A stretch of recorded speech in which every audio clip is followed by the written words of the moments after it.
ouvintes do Dicotomia, estamos aqui para mais um episódio do nosso podcast. Meu nome é Ana e eu tô aqui com Ellen. Olá, pessoal! E no episódio de hoje a gente vai abordar o conceito de islamofobia, indo desde uma breve introdução à religião islâmica até algumas questões como o uso do hijab e suas implicações na vida cotidiana de muitas pessoas. Para essa conversa, contaremos também com a participação da Hayat Omar, criadora de conteúdo e importante voz de conscientização. A Hayat é uma mulher muçulmana nascida na cidade de Pelotas, no Brasil, e com raízes profundas na Palestina, sendo filha de palestinos. Ela morou por muito tempo no Canadá, mas no momento ela mudou para o Brasil para realizar o seu mestrado na PUC. E além disso, ela dedica sua vida e as suas redes sociais para expor o regime de apartheid e atual genocídio que está acontecendo na Palestina, perpetrado por Israel na região. Because China ist dramatisch. ¿Cómo se dice en inglés? Me siento orgulloso. Não existe dicotomia. Dicotomia Podcast. Uma das perguntas e das primeiras perguntas que a gente fez para Hayat foi em relação a um comentário que surgiu nas nossas conversas de construção de roteiro para esse episódio. O comentário foi de que seria muito difícil estudar o Oriente Médio por conta de tantos detalhes que a história produziu para aquela região. O professor que fez o comentário, conhecedor do assunto, respondeu que era tão difícil quanto qualquer outra região. Bastava um pouco de interesse e dedicação para qualquer um conhecer bem os detalhes do Oriente Médio. Então, a gente gostaria de começar perguntando o quão difícil é entender o Oriente Médio, o islamismo em particular, que é tema desse episódio. Você concorda com o entendimento do professor na situação?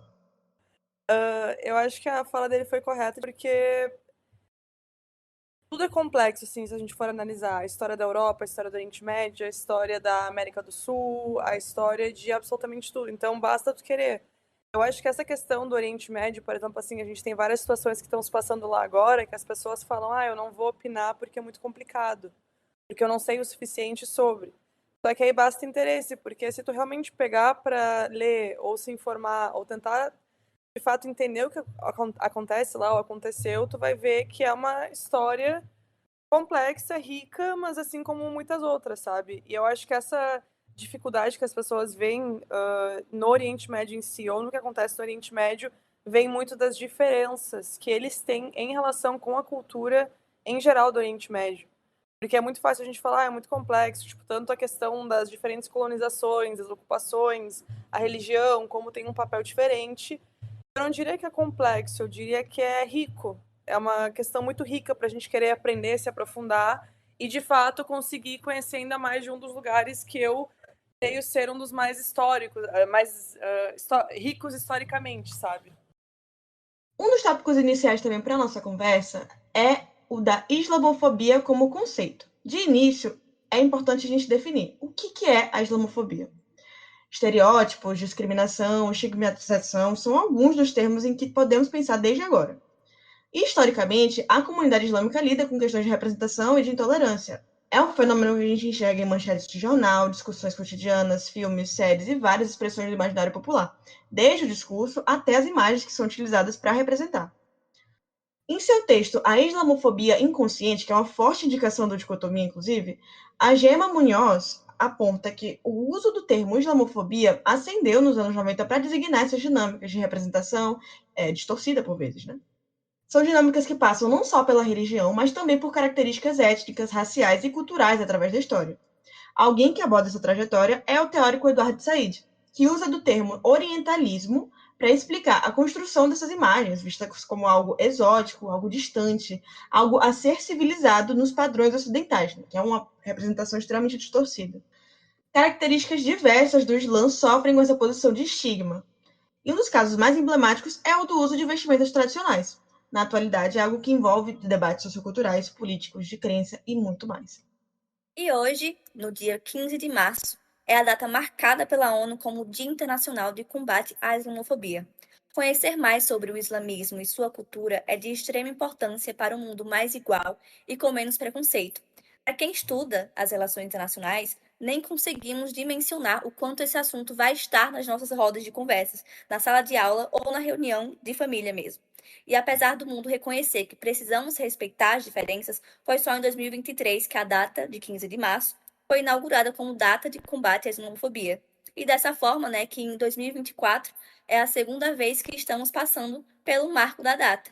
E ainda temos muito, muito a evoluir na promoção da tolerância religiosa. Quantas vezes não vemos na TV a reafirmação do estereótipo muçulmano ou a crítica aos seus costumes e vestimentas? Porque tudo o que é produzido pela cultura muçulmana nos é passado como exótico ou perigoso para a dita sociedade ocidental. Infelizmente, a islamofobia a gente sabe como funciona no Brasil, mas a gente também tem ao redor do mundo todo. Então, por exemplo, assim, as pessoas associam o Oriente Médio somente com muçulmanos. A gente tem aquela questão, a pessoa acha que todo árabe é muçulmano e que todo muçulmano é árabe, o que é uma colocação extremamente errada. Então, por exemplo, a gente tem muçulmanos brasileiros, a gente tem muçulmanos chineses, muçulmanos de todos os lugares do mundo, porque é uma religião, é uma fé. E, ao mesmo tempo, a gente tem os árabes, que são pessoas do Oriente Médio, daquela região, que podem ser muçulmanos, podem ser cristãos, podem ter outras fés, podem ter costumes diferentes. Inclusive, por exemplo, no Oriente Médio, um árabe, vamos supor, um muçulmano sunita do Egito tem costumes diferentes de um muçulmano sunita do Golfo. E isso é porque a gente não está falando da questão religiosa, mas a gente está falando de questões culturais. Então, quando as pessoas têm muito esse preconceito enraizado em relação à religião, ao islamismo, acaba que se intensifica ainda mais na questão do Oriente Médio. Por exemplo, assim, eles são pessoas que estão atrasados. Por exemplo, olha a mulher que está se cobrindo toda, ela não tem liberdade, ela não pode fazer nada. Aí tá, se a mulher é oprimida, de onde ela veio? Ela veio lá daquelas terras, lá das Arábias, lá do Oriente Médio. Então, aquele pessoal, ele tá muito atrás no tempo. Sendo que o Oriente Médio, ele é um dos grandes centros de avanços no mundo, né? Seja tecnológico, na questão do idioma, dos estudos. Então, eu acho que o Ocidente tem muito que aprender com o Oriente, para ser sincera, ao meu ver.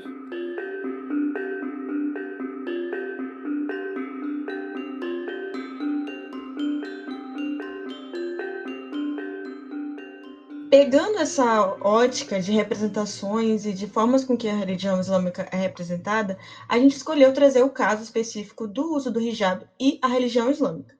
Só para recapitular, hijab é um termo que vem da língua árabe, como cobertura ou algo que oculta. O Alcorão traz alguns significados do termo, como algo que previne, esconde, algo que vela, oculta, cobre, porque impede ver ou contemplar. A gente usa hijab para falar de vestimentas tradicionais da religião islâmica, como um véu. Uma outra pergunta que a gente gostaria de fazer à Raya em relação ao hijab especificamente é de que forma ela vê a significância do hijab para a religião. O hijab, assim, tem diferentes maneiras que a gente pode falar sobre isso. Ele faz parte da identidade da mulher muçulmana. Então, por exemplo, o hijab, ele tem um peso muito grande porque quando a mulher está na rua, as pessoas sabem qual é a fé dela, por conta da vestimenta dela. Então, tem uma certa expectativa. Tu está representando uma religião, tu está lá mostrando para as pessoas, olha, eu tenho esse tipo de fé, mas aí, por exemplo, se tu cometer qualquer deslize ou alguma coisa assim, as pessoas podem acabar julgando mais rápido porque tem muito essa associação de que a mulher que usa o hijab, ela não é permitível que ela erre, que ela cometa erros. Então é uma situação assim bem diferente, eu diria, porém ele tem um papel de modéstia, de realmente da vestimenta modesta, da mulher se preservar, de guardar e de não se expor assim ao mundo que muitas vezes acaba que o desejo carnal acaba levando a melhor da gente, assim, digamos, sabe?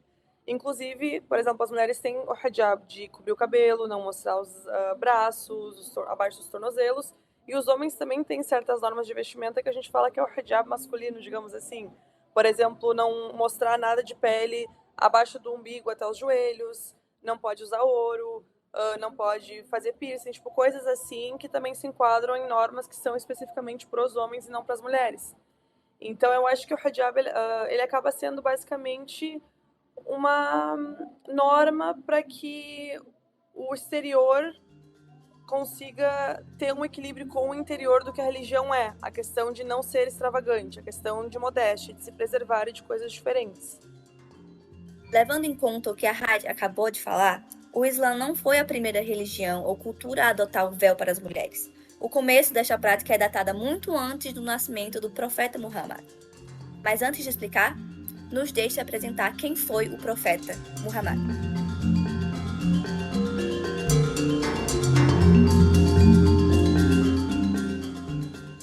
Muhammad foi um profeta que recebeu revelações divinas ao longo de 23 anos por meio do arcanjo Gabriel. E aí essas revelações foram posteriormente compiladas no Alcorão, que é o livro sagrado do Islã.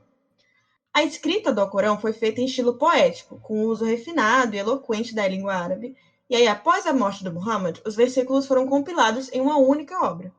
Voltando à questão do véu, nos tempos pré-Islã, o uso do véu por sociedades como o Império Bizantino e outras culturas no Oriente Médio era sinal de alto status social. As mulheres utilizavam do véu para se distinguirem das escravas e das mulheres consideradas impuras naquela sociedade.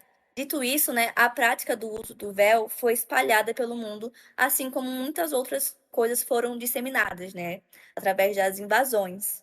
E aí, quando uma cultura invade uma outra cultura, é inevitável acontecer o que a gente vê como uma fusão entre seus costumes, essa fusão aparente. À medida que os impérios grego, persa e mesopotâmico se misturaram com os povos semitas do Oriente Médio, ocorreu uma fusão subsequente que levou essas culturas às práticas de cobertura, e às práticas de vestimentas tradicionais que cobrem as mulheres. E essa prática, adotada pelo povo semita, ela é evidenciada em diversos versos da Bíblia, estando mais em destaque nos versos. Quando Rebeca olhou para cima e viu Isaac, ela cobriu o rosto com seu véu. E no verso, no dia do juízo final, o Senhor retirará tudo o que torna bela: ornamentos, colares, brincos, pulseiras e véus. Esses versos eles revelam a importância que os primeiros cristãos davam ao ato das mulheres de cobrir seus cabelos, suas cabeças com o véu. Bom, adiantando algumas centenas de anos depois disso, durante o tempo do profeta Muhammad... Ai, meu Deus. Pode falar Maomé, ele é Maomé também. Eu tava pensando em falar Maomé, só que como a gente não introduziu como Maomé lá nisso, eu acho melhor continuar com Muhammad mesmo. Pode ser. Bom, adiantando algumas centenas de anos depois disso, durante o tempo do profeta Muhammad, o uso do véu não era inteiramente comum e disseminado na sociedade. Então, apenas mulheres de alto escalão faziam uso dele para demonstrar seus status sociais, como a gente já falou anteriormente. E aí, por conta de muitos inimigos do profeta que podiam ferir sua família, ele entendeu que para proteger suas esposas e outros membros do seu familiar, todas as mulheres deveriam se vestir com o véu para ocultar suas identidades. Assim, só uma geração após a morte do profeta que as mulheres muçulmanas começaram a usar o hijab. Ele não era mais limitado apenas às mulheres da classe alta. Nisso, o hijab se tornou uma peça fundamental no Islã após os escritos do Alcorão, em especial por conta dos versos que indicam o uso do véu como uma maneira de distinguir duas pessoas. Um exemplo interessante disso é o verso: não é dado a nenhum ser humano que Alá fale com ele, a menos que seja por inspiração ou por trás de um véu. E para além disso, o termo hijab e palavras relacionadas aparecem apenas 9 vezes no Alcorão e em apenas 4 delas foi usado para se referir à mulher. No Alcorão, capítulo 19 e versos 16 a 17, o uso do hijab simboliza um espaço de reclusão e silêncio que a Virgem Maria procurou quando descobre sua gravidez. Já no capítulo 33, verso 53, o uso do hijab ele pontua mais uma vez um espaço de separação, mas dessa vez para descrever uma tela entre as esposas do profeta e outros homens. E nesse verso ainda, o uso do véu foi usado para proteger a privacidade de suas esposas. Já no capítulo 33, verso 59, o hijab é usado para distinguir e proteger mulheres livres de possíveis abusos. E por fim, no capítulo 24, verso 30 e 31, o hijab é utilizado para resguardar a beleza feminina e assegurar sua modéstia. A partir desses versos, fica claro que o hijab na religião islã não tem nada a ver com a opressão e degradação da mulher muçulmana. E um ponto muito importante da gente levantar aqui sobre isso é o fato de que o código de vestimenta modesto não era só para praticantes do sexo feminino. Há várias menções no Alcorão sobre como os homens devem se portar também. No capítulo 24, verso 30 a 31, está escrito: diga aos homens crentes que baixem seus olhares, não olhem para a beleza das mulheres, exceto aquelas que são legais para eles, e guardem suas partes íntimas. Isso proporcionará maior pureza para eles. É melhor que eles se protejam, porque Allah está ciente de tudo o que eles fazem. O que se entende a partir desse verso é que os muçulmanos não devem apenas resguardar sua intimidade para eles mesmos ou para seus parceiros, mas também não devem olhar e desejar desconhecidos. E uma questão bastante debatida nos escritos do autor citado anteriormente, o Edward Said, é a visão do Ocidente sobre qualquer coisa que nasceu no berço árabe, e com o hijab não seria diferente, Enquanto que o Islã enxerga o uso do hijab como um sinal de empoderamento, modéstia e liberdade, o Ocidente entende que o uso do véu é um símbolo de opressão de gênero e um obstáculo para o progresso feminino. Nos primórdios, do colonialismo, quando impérios ocidentais invadiram terras árabes e muçulmanas, os colonos consideravam o uso do véu uma opressão de gênero para justificar as suas invasões. E muito para além disso, quando o hijab impediu que os colonos conseguissem satisfazer seus desejos sexuais, eles começaram a chamar isso de prisão opressiva e degradante. E sobre essas visões, a gente pode enxergar isso com ainda mais evidência nos ataques do 11 de setembro. E desde então, o Islã tem sido cada vez mais interpretado de maneira errônea pela mídia ocidental, em grande parte propositalmente. E aí, através disso, ficou marcado na opinião pública que todo e qualquer muçulmano seria terrorista ou seria fundamentalista, o que é uma visão completamente distorcida.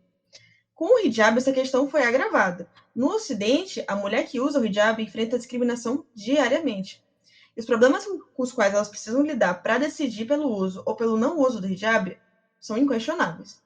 Praticar sua religião no Ocidente é saber que aquela vaga de emprego sensacional, que tem tudo a ver com sua trajetória, talvez não seja sua simplesmente pelo fato de que você pode não ser a melhor candidata para a cultura da empresa, entre várias aspas, ou que seu véu não tem espaço no ambiente corporativo. Pode ser também um sinal de que sua religião e suas práticas vão ser pauta de decisões governamentais e que vão te impedir de acessar vários locais simplesmente pelo fato de que você escolheu usar aquela vestimenta, ou seja, uma discriminação e uma exclusão, no fim, dessas mulheres. Para colocar isso em prática, a gente resolveu perguntar a Hayat se ela poderia compartilhar um pouco sobre a sua trajetória pessoal em relação à religião islâmica e a decisão dela de não usar o hijab ainda. Então, eu cresci em lar muçulmano, então eu sinto que a minha jornada como muçulmana sempre foi uma coisa muito leve e simples, que é como o Islã deve ser. O Islã é uma religião que é para ser leve, que é para ser uma coisa que não é forçada. Então, crescendo ao longo dos anos, eu sempre tive, por exemplo, o Ramadã. Era um evento, uma cerimônia grande na minha casa, eu sempre tive muito gosto por isso. Eu sempre aprendi muito a respeito da religião com os meus pais, através do exemplo deles, do que eles faziam, do que eles não faziam. A questão, por exemplo, de não beber, do não consumo de porco, da maneira de ser realmente, do estilo de vida muçulmano. E a questão do hijab, eu tenho muita sorte, porque os meus pais realmente, o que eles fizeram foi me ensinar a religião. Eles falaram, olha, o correto é usar o hijab, a minha mãe usa, porque é um mandamento, é uma obrigação, é uma ordem de Deus, no caso, a questão da modéstia, de cobrir os cabelos, cobrir o corpo. Só que o Islã também, uma coisa que não permite é que qualquer coisa seja imposta ou forçada. Então, caso tu não se sinta preparada, não cabe a nós te forçar a fazer uso do hijab sem que seja algo que tu sinta dentro de ti. Então, eu acredito que tem várias coisas na minha fé que eu trabalho, eu tento trabalhar para melhorar antes de chegar ao ponto de realmente usar o hijab, no caso, que é a cereja assim no topo do bolo. Infelizmente, tem casos de meninas que são obrigadas por familiares ou pela pressão social da comunidade, dependendo de onde elas estão. Porém, eu me considero sortuda porque, para mim, sempre foi uma coisa muito bem explícita. Olha, o correto é isso, o errado é isso, porém, isso é uma coisa entre tu e Deus. E quando tu se sentir preparada, tu vai fazer. Então, eu faço uso do meu livre-arbítrio dentro da religião ao escolher não usar o hijab até o momento. A gente também queria saber como ela lida com possíveis julgamentos ou estereótipos que surgem devido à decisão de não usar o hijab. Olha, assim, anteriormente, por exemplo, quando eu comecei na internet, tinha vezes que eu ficava muito ofendida porque as pessoas falavam, mas tu não deveria falar de religião se tu não tá praticando a religião como deveria ser feita. Só que ao mesmo tempo eu paro para pensar e eu acho que eu tô praticando a religião como ela deveria ser feita, porque a religião é algo muito pessoal. Então é algo da pessoa com Deus. E eu acho que é muito mais sobre as tuas intenções e a pessoa do que tu é, do que necessariamente a maneira que tu se apresenta para os outros. Então, o fato de eu não usar hijab não me torna menos muçulmana do que uma muçulmana que usa o hijab. Por exemplo, a questão... tem certas coisas que podem se balancear. A questão das rezas, a questão de outros mandamentos, a questão do Ramadã, do jejum, das doações, da caridade. E eu acho que vai muito nesse sentido. Então, eu acredito que até hoje, infelizmente, várias pessoas tentam desvalidar muitas coisas que eu falo em relação à religião, exatamente por conta de eu não usar o hijab. Só que uma coisa que as pessoas não percebem é que eu não sou a única muçulmana que não usa o hijab. Então, várias muçulmanas que não usam o hijab, elas podem estar nessa jornada juntamente comigo. Por exemplo, assim, eu sempre deixo claro quando eu sou perguntada, eu não uso ainda. É uma coisa que eu pretendo fazer. Eu acho o hijab lindo. Eu acho o hijab, assim, com peso significativo. É uma coisa que, no entanto, agora, nesse momento, eu não estou preparada psicologicamente para fazer. Porque eu acredito que a partir do momento que eu sair na rua com o hijab, eu vou ter outro tipo de pressão e julgamento em cima de mim que talvez eu não consiga lidar nesse momento. E pode ser que várias outras muçulmanas estejam passando pela mesma coisa que eu nesse momento. Então, quando eu coloco a minha cara a tapa, quando eu falo sobre assuntos diversos, quando eu defendo o que eu acredito, como uma mulher muçulmana que não usa o hijab, não quer dizer que eu sou menos do que ninguém, mas que, na realidade, eu tô tentando fazer as coisas da melhor maneira possível e trazer isso para as pessoas e mostrar que os muçulmanos não são todos iguais, que a fé é igual, mas nós não somos iguais e que cada um está na sua própria jornada espiritual para tentar ser a sua melhor versão. E é por esse motivo, entre outros que foram citados anteriormente, que essas mulheres enfrentam um dilema constante entre praticar sua religião em sua totalidade, né, e conseguir integrar plenamente a sociedade ocidental. A decisão de usar ou não o hijab, ela carrega inúmeras questões, visto que muitas vezes se torna um ponto focal, né, de impedimento ao acesso a oportunidades educacionais, emprego e até mesmo a participação plena na vida pública. Dado tudo isso que a gente discutiu até agora, a gente entende que representações e concepções distorcidas são alguns dos elementos que levam à islamofobia como prática e como algo institucional, como algo social, como algo cultural e como algo que deve ser superado. Esses são aspectos trazidos em muitos lados do nosso cotidiano, desde a educação, a básica e a superior pelas quais a gente passa, até o que a gente consome. Infelizmente, esses estigmas associados ao uso do hijab, ele persiste fortemente em muitas partes do mundo, né? Onde a ignorância e o preconceito moldaram essas percepções equivocadas sobre o Islã. E alguns dos atores importantes para estabelecer exatamente esse estigma são os canais midiáticos nessa mídia, que estereotipam o Islã e contribuem para marginalizar e discriminar as pessoas que participam da religião. E para também fortalecer o preconceito pelo qual as mulheres muçulmanas sofrem ao escolher usar o véu como expressão da sua fé e da sua identidade cultural. E para você, Hayat, como você acha que a mídia brasileira aborda o Islã e as mulheres muçulmanas? Você sente que essas representações estão corretas ou até mesmo que eles representam verdadeiramente as mulheres muçulmanas? No caso, eu acho que a mídia brasileira ela realmente não representa, ela não fala sobre, e infelizmente a ideia que a maior parte dos brasileiros tem em relação ao Islã e aos muçulmanos vem através de novelas, por exemplo, como o Clone, que a gente viu. Só que infelizmente passa muito a ideia errada do que é o Islã, o que é a cultura árabe, e as pessoas acabam confundindo uma cultura com uma religião, e isso acaba sendo muito negativo em uma questão geral para os muçulmanos. Eu acho que atualmente com as redes sociais, não as mídias brasileiras, mas as redes sociais, a gente tem de fato uma melhora nessa questão de talvez uma diminuição na islamofobia ou uma melhora em compreender os muçulmanos, porque pessoas muçulmanas estão usando suas plataformas para mostrar o seu dia a dia, para compartilhar a religião, para mostrar o que verdadeiramente é o Islã. Porque a partir do momento que a gente deixa essa narrativa ser feita por terceiros sobre nós, é uma narrativa que ela não é justa, ela não é sincera. Então, se a gente não pegar para compartilhar, para mostrar, as pessoas realmente vão continuar com a ideia errada. Eu acho que tem muitos espaços que muçulmanos, principalmente muçulmanas de hijab, por exemplo, poderiam estar ocupando, que elas não ocupam hoje em dia.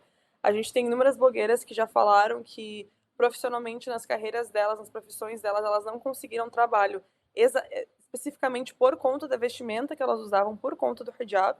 Então é uma situação muito triste. E eu acredito que tem muito também essa ignorância por parte da população que realmente não tem convívio com muçulmanos, ou talvez não acompanha muçulmanos, mas tem aquela ideia, esse povo de lá, porque também acham que não tem muçulmano no Brasil, que todo mundo vem de fora, mas é um povo atrasado, eles não, eles acham também que muçulmano não acredita em Jesus, o que não é verdade, a gente acredita em Jesus, é mencionado mais no Alcorão do que o nosso próprio profeta, assim, para o pessoal ter noção. Então é uma questão mais de ignorância, assim, eu diria. Eu sinto que as mídias elas falham bastante em tentar serem mais honestas ou então tentarem trazer pessoas que realmente entendem do assunto ou praticam a religião para conversar, para explicar. Porque geralmente quando tem qualquer polêmica ou qualquer situação em específico, trazem pessoas para falar sobre o assunto que não necessariamente tem um local de fala sobre o que acontece ou sobre o que é feito.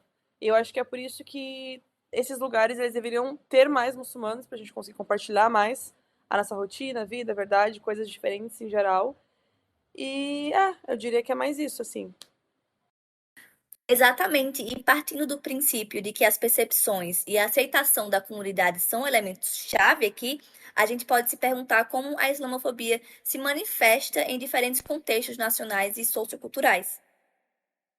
E falando de contextos diferentes, a gente queria saber da Hayat, como uma pessoa que morou muito tempo no Canadá e no Brasil, se ela acredita que mulheres muçulmanas têm espaço para expressar livremente sua identidade nesses dois países, que forma que essa liberdade se manifesta, e quais que são as principais diferenças, similaridades, pontos a serem evoluídos. Então, por exemplo, assim, ó, no Canadá, a gente tem muitos imigrantes que vêm de fora, né, no caso. Então, na minha cidade em específico, nós tínhamos muitos muçulmanos. Tinha vezes que eu entrava no supermercado e tinha mais gente de hijab do que sem hijab. Então, depende muito, assim, eu ia para os lugares, eu escutava árabe o tempo todo, idiomas diferentes, por exemplo, vários muçulmanos do Paquistão ou da Índia, de lugares diferentes. Então, eu sinto que lá é muito mais seguro, ou então, a mulher muçulmana, a gente se sente muito mais pertencente, porque a gente tem uma comunidade muçulmana muito grande presente ao nosso redor. No Brasil, a gente está tendo com as redes sociais novamente grandes influências que estão crescendo nesse quesito de ensinar sobre o Islã, de mostrarem sua rotina usando o hijab e tudo. Só que, infelizmente, ainda temos pessoas que realmente não conseguem entender. Tipo, a gente não alcançou nem, sei lá, talvez nem 5% da população brasileira em geral, sabe? É uma coisa que, infelizmente, é que nem a Ellen falou agora, são passos de bebê que a gente vai fazendo as coisas. Então, eu diria que, assim, obviamente, no exterior, no Canadá, a gente tem muito preconceito. Então, por exemplo, assim, tu ser muçulmana lá não quer dizer que só porque temos uma comunidade muçulmana maior, tu não vai sofrer nenhum tipo de islamofobia ou preconceito. Não, tu ainda vai. Porém, a comunidade lá, o senso de pertencer lá, eu sinto que é muito maior do que no Brasil.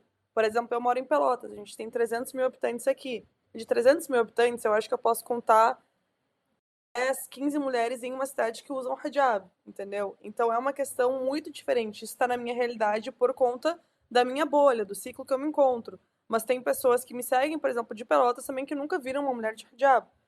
Então eu sinto que essa questão de representatividade no Brasil ainda está muito baixa. Eu acho que, por exemplo, assim, se a gente pudesse ter, talvez, até, sei lá, vai fazer alguma novela, alguma coisa, quer botar uma muçulmana, mas bota uma pessoa que realmente bata com o que a religião significa, não uma pessoa que tu vai botar, ai, que está sendo forçada a usar hijab, precisa de um namorado branco, salvador, como sempre, a gente vê nas séries, aquela coisa, sabe? Não, a gente não tá aqui porque a gente precisa de salvação.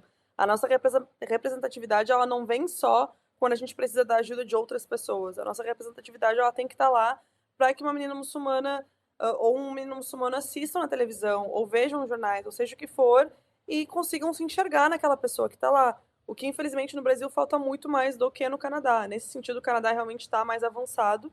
E o senso da comunidade muçulmana lá, eu me sentia muito mais pertencente e representada, sabe?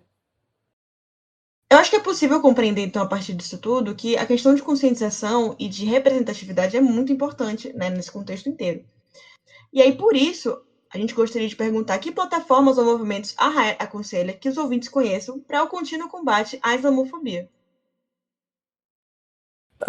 Eu recomendo, por exemplo, começar assim seguindo influências muçulmanas. A gente tem a ANAJ, que é a Associação, se não me engano, dos Juristas Muçulmanos. Então, muitos casos de islamofobia que acontecem comigo nas redes sociais, eu estou mandando para a ANAJ. E a ANAJ faz um papel muito bom nas redes sociais, mostrando em uma questão mais jurídica esse conceito da islamofobia, como combater, o que se enquadra em islamofobia ou não, porque muitas vezes a gente pode ter certos pensamentos que a gente acha que não são islamofóbicos e acabam sendo.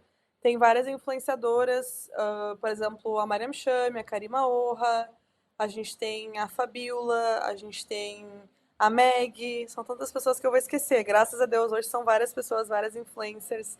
A gente tem o Sheikh Jihad, que ele é o Sheikh, para quem não sabe, em árabe, em árabe, assim, no Islã, é o nosso líder religioso. Então, é uma pessoa que, quando eu tenho dúvidas sobre questões que me trazem nas redes sociais, eu passo para o Sheikh Jihad. Temos, por exemplo, várias páginas, Muslim, coisas assim. Eu recomendo ler também. Eu falo muito para as pessoas assim. Várias pessoas têm ideia, por exemplo, do Alcorão. Ai, porque esse livro é um livro que incita, por exemplo, terrorismo, ou incita mandamentos de agressões ou de opressão. Eu recomendo que a pessoa pegue um Alcorão para ler, porque se a gente fala e as pessoas não acreditam, então pega o livro para ler, tenta interpretar da tua maneira e vê se o que tu está lendo, essas palavras realmente se encaixam com o que é passado para ti.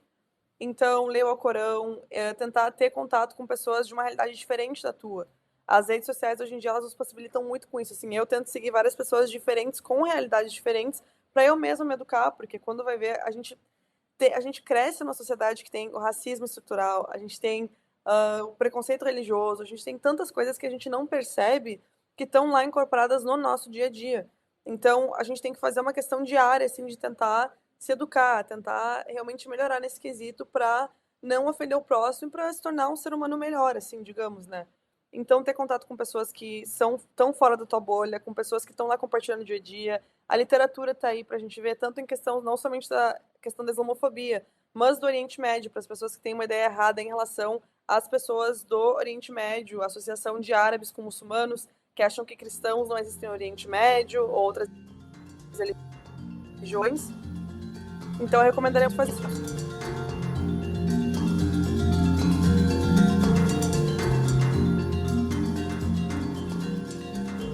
Agradecer a todo mundo que nos acompanhou aqui até agora, agradecer a vocês pelo convite e também realmente reforçar essa questão de que estudem, se eduquem, tentem sair um pouco da bolha, porque somente assim a gente vai realmente conseguir diminuir o preconceito, a homofobia e outras questões em geral. Então, o fato de vocês terem nos escutado aqui até agora já mostra que vocês estão tentando melhorar ou escutar mais sobre isso nesse sentido. Então, obrigada. Todo esse plano que a gente discutiu no nosso episódio de hoje toma o hijab e o seu uso internacionalmente como um exemplo do que é enfrentado por pessoas da comunidade islâmica diariamente, né, em termos de estereotipação, em termos de estigmatização e etc. Mas o uso do hijab é só um dos elementos de uma vivência extremamente ampla dessa comunidade e que precisa ser continuamente estudada e continuamente explorada em termos do que a gente pode avançar para a representatividade correta. E esse foi o episódio de hoje, pessoal. Não esqueça de nos seguir nas nossas redes, no usuário @dicotomia_cast, como de costume. Isso aí. E não deixe de seguir também a nossa convidada no @HideOmar para continuar descobrindo mais e mais sobre o assunto. Muito obrigada pela atenção até agora e até a próxima. Beijos.